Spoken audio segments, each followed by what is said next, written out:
Close your eyes and picture paradise. You've just paid $12,000 for the ultimate luxury experience. You were promised private jets. You were promised luxury eco-villas on a private island once owned by Pablo Escobar. You were promised gourmet meals prepared by celebrity chefs, rubbing shoulders with A-list supermodels, and front-row access to the hottest musical acts in the world.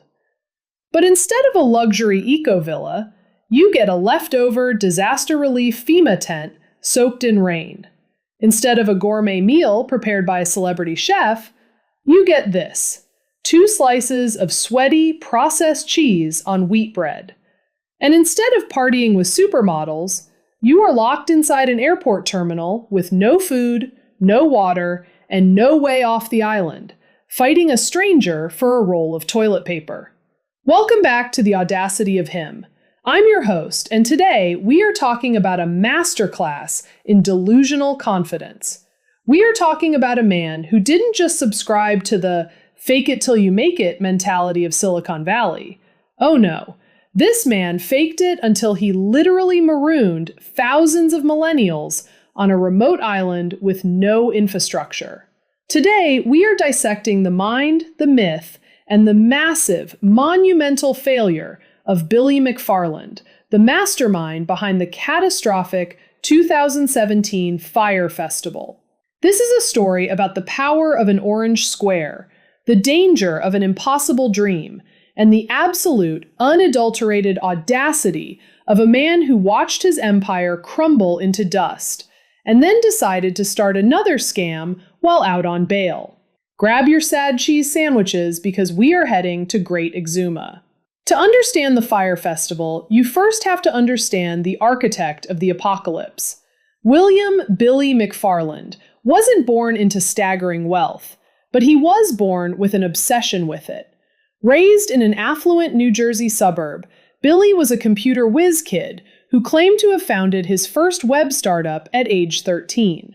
But Billy wasn't interested in just writing code in a basement.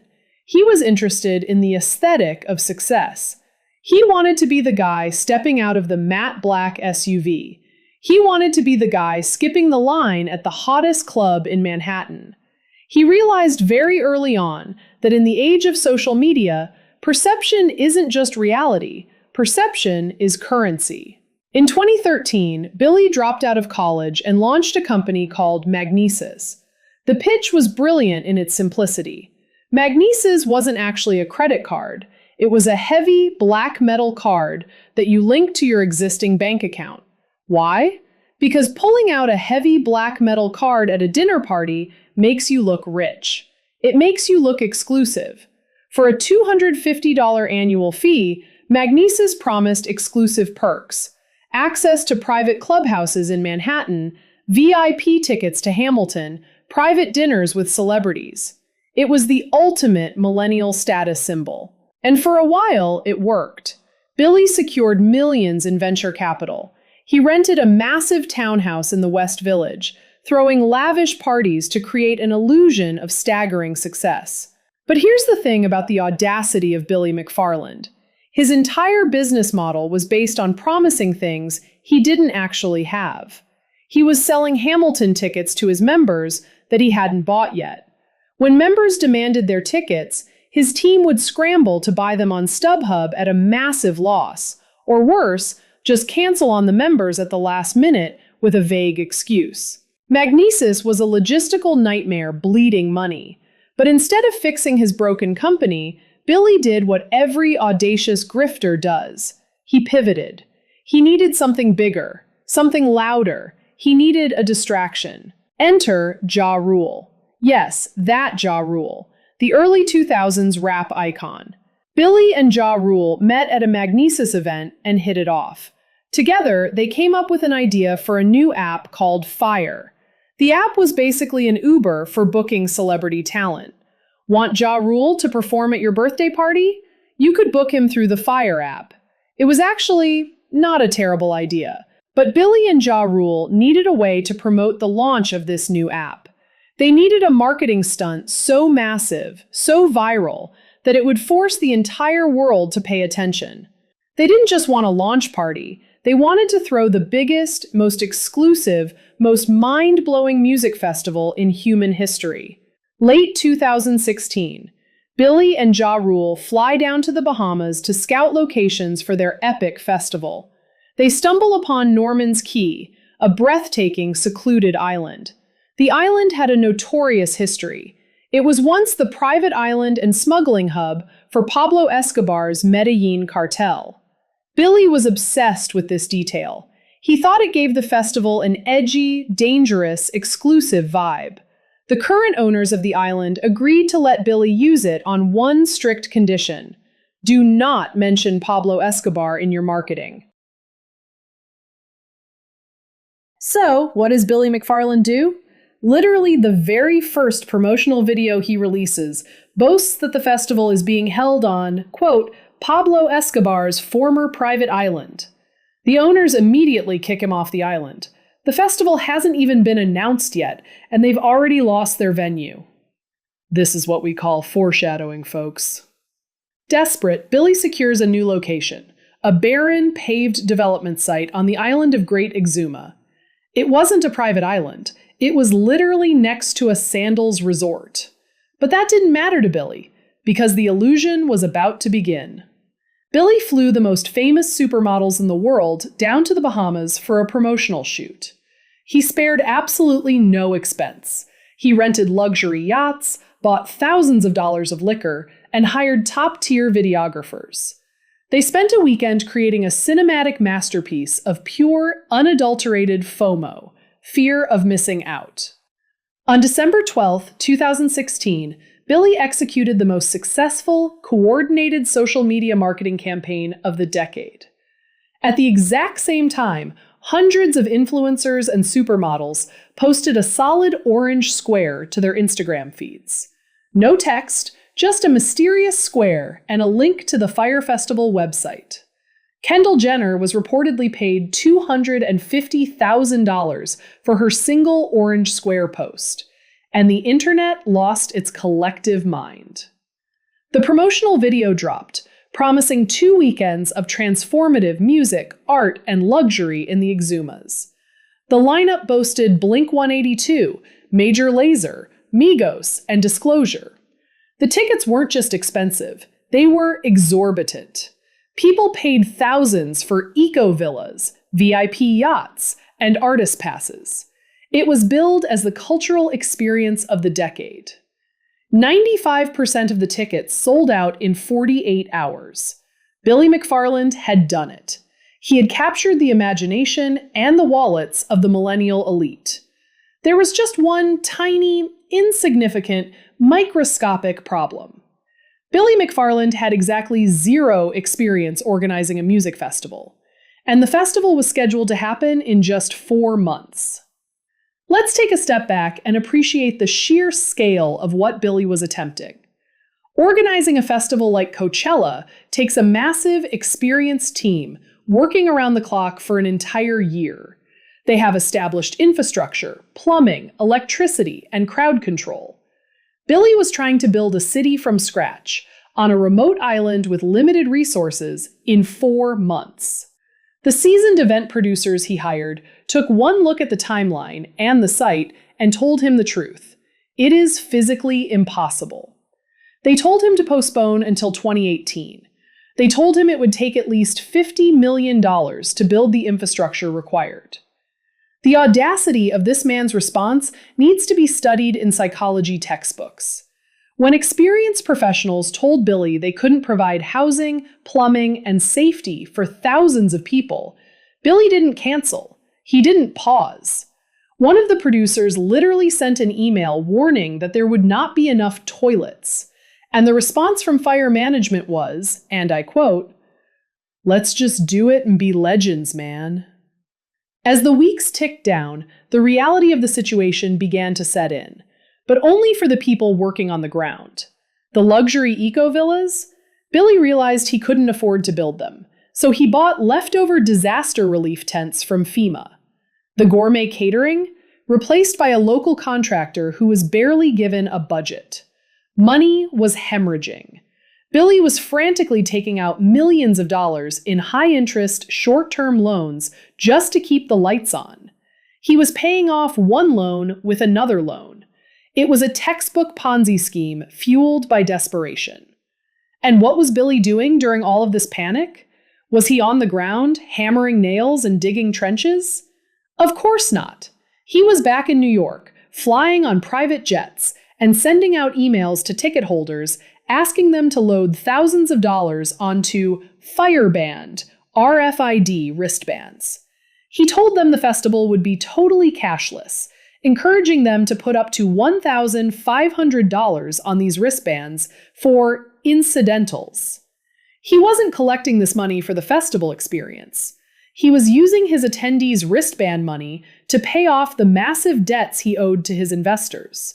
He was robbing Peter to pay Paul, while Paul was stranded on an island without a toilet. The day before the festival, a massive rainstorm hit Great Exuma. The FEMA tents, which were left open, were completely soaked. The mattresses were ruined. The site was a sea of mud. The festival was less than 24 hours away, and Billy McFarland made the single most audacious decision of his life. He gave the order to let the planes take off. April 28, 2017. The first wave of excited, well-dressed millennials board chartered flights from Miami. They are drinking champagne, taking selfies, and expecting to land in paradise. When they land, there are no luxury SUVs waiting for them. Instead, they are herded onto yellow school buses and taken to a local restaurant because the festival site isn't ready. For hours, they wait. They are plied with free tequila, but no one knows what is going on. As night falls, the buses finally transport the attendees to the festival grounds. What they find is a dystopian nightmare. The site is a gravel pit strewn with half-built, soaking wet FEMA tents. There is no lighting. There is no organization. It is total anarchy. Imagine you've paid $5,000 for a VIP experience. You get off a school bus in the pitch black. A man with a megaphone stands on a table and essentially yells, "Grab a tent!" There is no check-in. There are no assigned rooms. It is a literal free-for-all. People are running through the mud in designer clothing, fighting over damp mattresses. It's the Hunger Games, but everyone is wearing Gucci. Luggage is dumped out of shipping containers into the darkness. People are wandering around, lost and terrified. Feral dogs are allegedly roaming the campsite. The local workers, who hadn't been paid in weeks, have walked off the job. And then comes the food. The promised gourmet culinary experience is revealed to be a styrofoam box containing dry bread, processed cheese, and a pathetic salad. This single image goes instantly viral, becoming the definitive symbol of the disaster. By midnight, panic fully sets in. The festival is officially canceled. But there are no flights out. Thousands of people rush the tiny Exuma airport. The Bahamian government eventually locks the doors to the terminal to prevent a riot. Attendees are trapped inside without food or water, passing out from heat exhaustion. Some people are literally begging for a flight back to Miami. It took days to get everyone off the island. And the internet? The internet absolutely rejoiced. Schadenfreude was at an all-time high. Watching wealthy influencers cry over a cheese sandwich was the ultimate spectator sport. But the reality was that real people were hurt.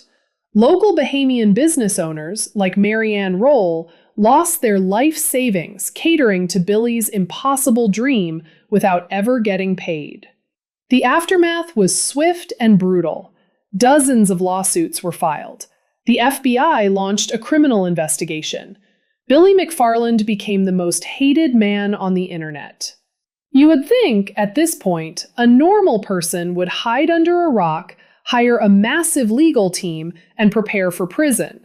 But as we know, Billy McFarland is not a normal person.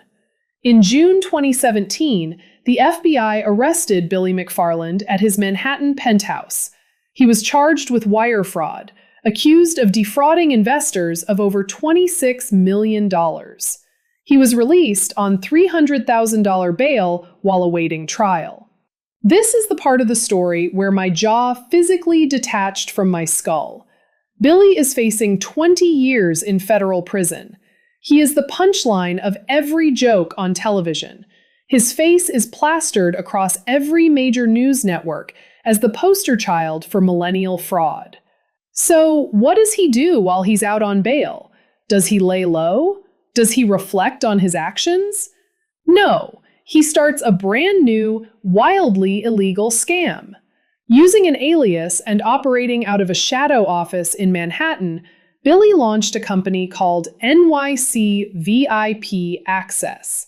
He took the Fyre Festival customer email list, the very people he had just marooned in the Bahamas, and started sending them promotional emails.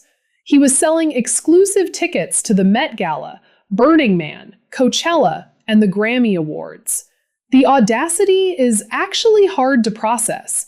He was emailing people who had already sued him for fraud, offering them a chance to buy tickets to events that cannot be bought. The Met Gala is strictly invitation only. You cannot buy a ticket. He didn't have the tickets. He never had the tickets. It was a pure, unadulterated cash grab. He scammed his own victims again, to the tune of over $100,000, while he was quite literally awaiting trial for scamming them the first time. It is a level of sociopathic detachment from reality that is almost impressive if it wasn't so deeply criminal. In June 2018, the FBI knocked on his door again. This time, the judge revoked his bail entirely. The charade was finally over. The illusionist was out of tricks. In October 2018, Billy McFarland stood before a federal judge for sentencing.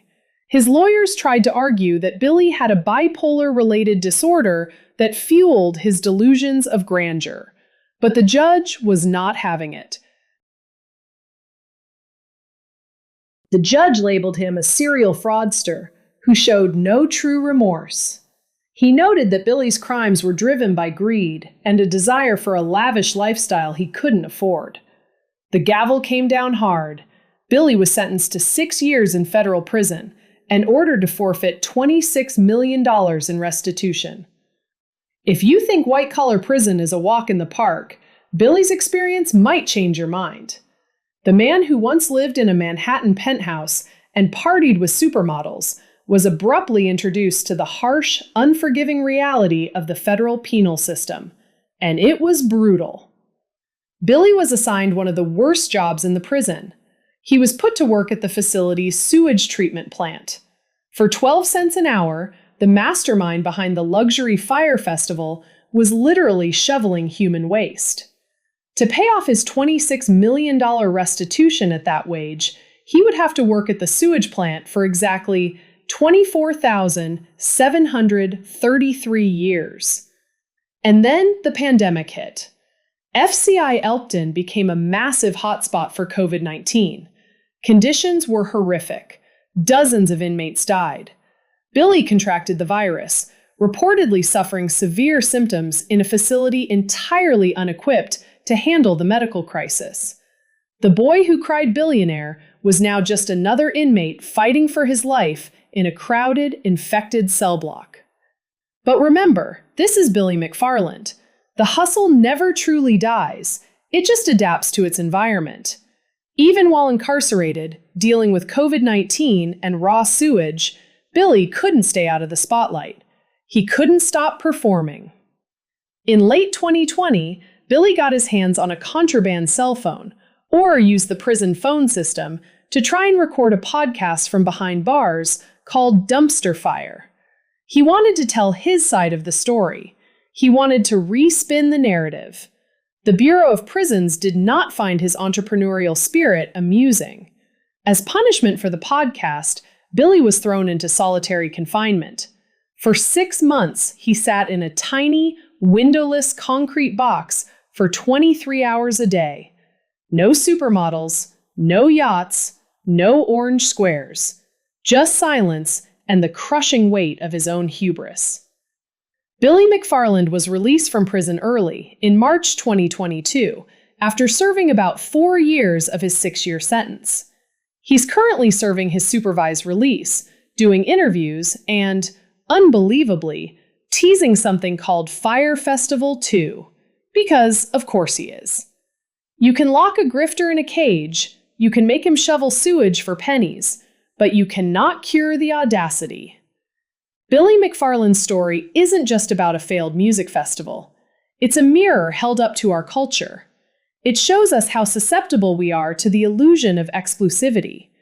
It shows us that if you package a lie in a bright orange square and pay a beautiful person to sell it to us, thousands of people will blindly walk right off the edge of a cliff.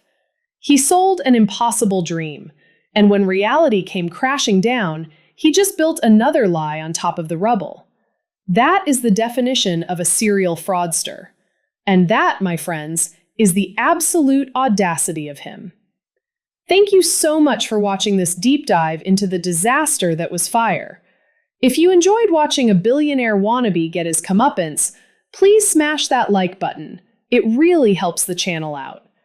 And don't forget to subscribe and hit the notification bell so you never miss an episode.